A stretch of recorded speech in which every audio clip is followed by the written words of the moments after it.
कौन सा पचकान कब लेना चाहिए? तीर्थंकर परमात्मा के जीव जो मोक्ष में जाते हैं और सामान्य जीव भी केवल ज्ञान की प्राप्ति करके मोक्ष में जाते हैं, तो उन दोनों में क्या फर्क है? ऐसे कई सारे सवालों के जवाब मिलेंगे आपको इस एपिसोड में। जय जिनेंद्र, प्रणाम। जैनिज्म की बात आत्मीय संग्रह के साथ। चलो देखते हैं सवाल सैटरडे का आज का सवाल।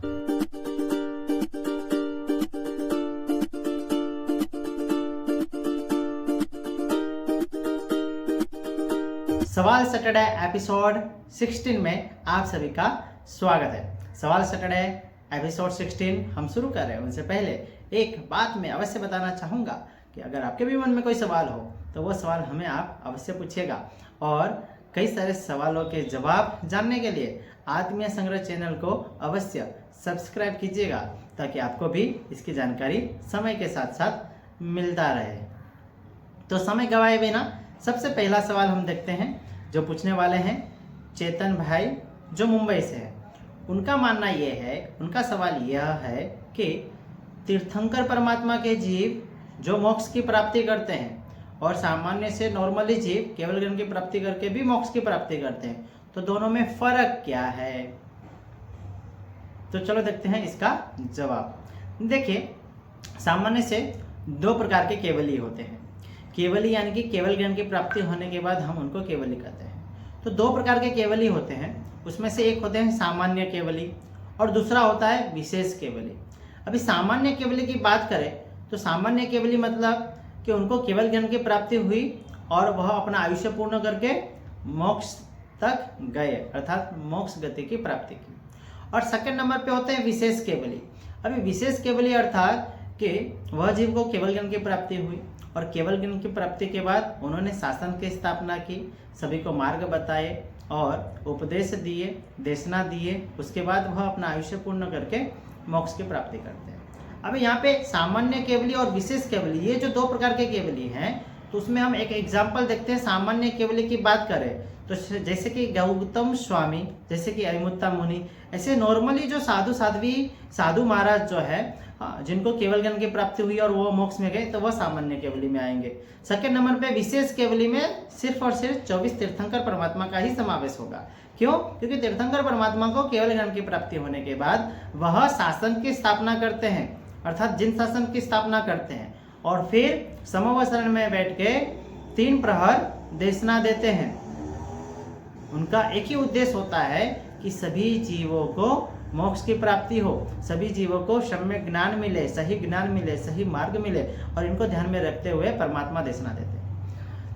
विशेष केवली का यह एक कर्तव्य भी होता है, जबकि सामान्य केवली का ऐसा कोई कर्तव्य नहीं होता। उनको शासन की स्थापना करने की कोई जिम्मेदारी नहीं होती, जबकि विशेष केवली को शासन की स्थापना करने की जिम्मेदारी होती है। जिम्मेदारी मतलब वो स्वयं से ही करते हैं, शासन की स्थापना करते हैं। तो हमारे 24 तीर्थंकर परमात्मा विशेष केवली में आएंगे, और उनके अलावा जितने भी जीव को केवल ज्ञान की प्राप्ति हुई, तो वह सभी जो है सामान्य केवली में आएंगे। सामान्य केवली को हम पूजते नहीं है, लेकिन विशेष केवली को हम पूजते हैं। देहरासर के अंदर जाओगे तो विशेष केवली जो है, यानी कि 24 तीर्थंकर परमात्मा, उनकी मूर्ति होती है, लेकिन सामान्य केवली की मूर्ति नहीं होती। हाँ, किसी किसी जीव के होते भी है, ऐसा नहीं कि नहीं होते। उनको पूजना हो तो हम पूज भी सकते हैं, लेकिन विशेष केवली का जो है ज़्यादा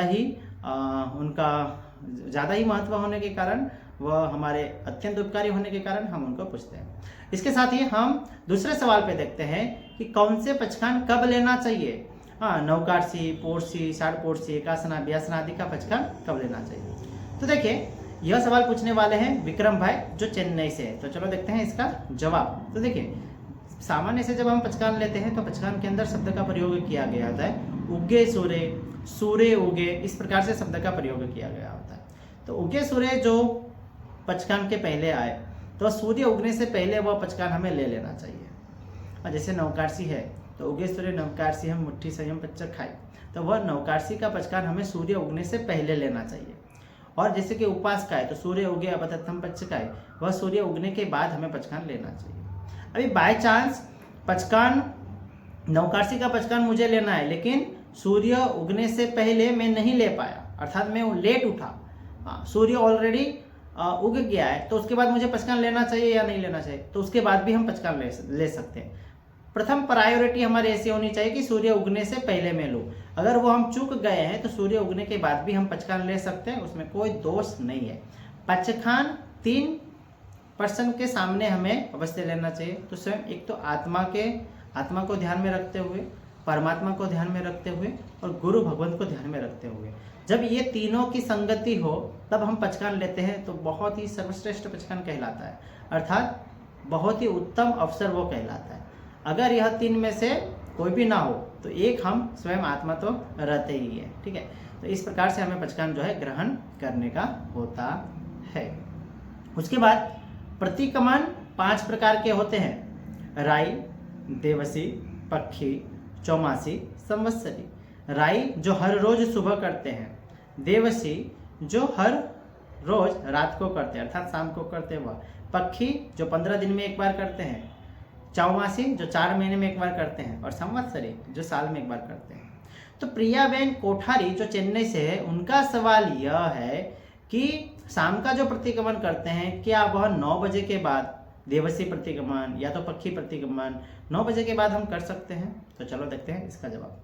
तो देखो, शास्त्र में प्रतिक्रमण का करने का उल्लेख तो यही बताया है कि देवसी प्रतिक्रमण हम इस प्रकार से प्रारंभ करें कि जब सनसेट होता हो, हाँ, उस समय में हम वंदित सूत्र बोलते हो, इस प्रकार से हमें शुरू करना है।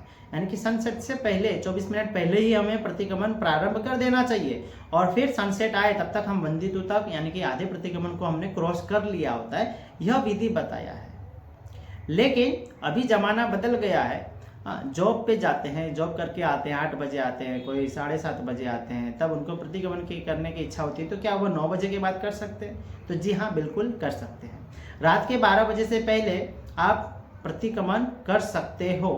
हाँ, उसके पीछे का रीजन, जैसे कि आप जॉब से लेट आए तो आप उस समय में प्रतिक्रमण कर सकते हो। उनका भाव देखो, लेट आने के बावजूद भी प्रतिक्रमण मेरा हो जाए, कोई भी रीजन हो, किसी कारणवश हम कोई प्रसंग के अंदर फंस गए हो या कोई भी रीजन हो, लेकिन प्रतिक्रमण करने की इच्छा है तो डेफिनेटली हम 9 बजे भी रात के प्रतिक्रमण कर सकते हैं, निसंदेह होकर हम प्रतिक्रमण कर सकते हैं। लेकिन शास्त्र में विधि यही बताया गया है कि सनसेट के समय हम प्रतिक्रमण करें, लेकिन वह ना हो पाए तो हम उसके बाद 7 बजे, 8 बजे, 9 बजे, 10 बजे भी प्रतिक्रमण हम कर सकते हैं, लेकिन 12 बजे के बाद हम प्रतिक्रमण नहीं कर सकते, इतना खास ध्यान में रखना है। उसके साथ ही आज का लास्ट सवाल हम देखते हैं कि परमात्मा आदिनाथ दादा की जो माता यानी कि मरु देवी माता को जो 14 स्वप्न आए, वह 14 स्वप्न परमात्मा आदिनाथ दादा के लिए ही था या फिर वह युगलिक थे, तो उनके साथ जिनका जन्म होने वाला था उनका था, वो कैसे मालूम चला? तो देखो, सामान्य से तीर्थंकर परमात्मा के जो जीव होते हैं उनकी माता 14 स्वप्न देखते हैं, अर्थात जब 14 स्वप्न देखते हैं ना, तभी कोई उत्तम जीव को, उत्तम पुरुष को जन्म देने वाले हैं। तो जैसे ही परमात्मा का जन्म होता है, उनके बाद उनको धीमे धीमे मालूम चल जाता है कि हाँ, यह उत्तम जीव है। दो में से दोनों उत्तम जीव तो नहीं है ना। जैसे कि पहले इतना आइडिया लगता है कि हाँ, किसी उत्तम पुरुष का जन्म होने वाला है, ओके।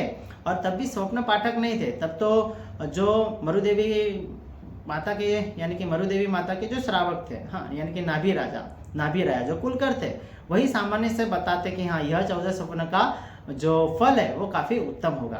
तो किसी उत्तम पुरुष का जन्म होगा, और उत्तम पुरुष का जन्म होता है यानी कि आदिनाथ दादा का जन्म होता है, तो धीमे धीमे उनके गुण से, व्यवहार से, सब कुछ धीमे धीमे पता चलने लगता है कि हाँ, यही उत्तम पुरुष है।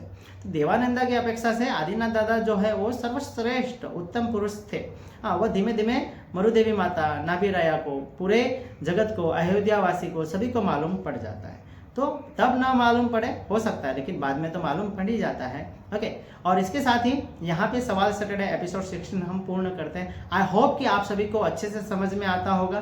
कोई भी डाउट्स हो तो आप सवाल सैटरडे की सवाल जो है वह हमें पूछ सकते हैं, लिंक डिस्क्रिप्शन में ही हमने रखा हुआ है, वहाँ से आप सवाल पूछ सकते हैं। और यह वीडियो आगे भी शेयर कीजिएगा, अपने परिवारजन को शेयर कीजिएगा ताकि वह भी इनका जवाब जान पाए। जय जिनेंद्र, प्रणाम, नमो नमः।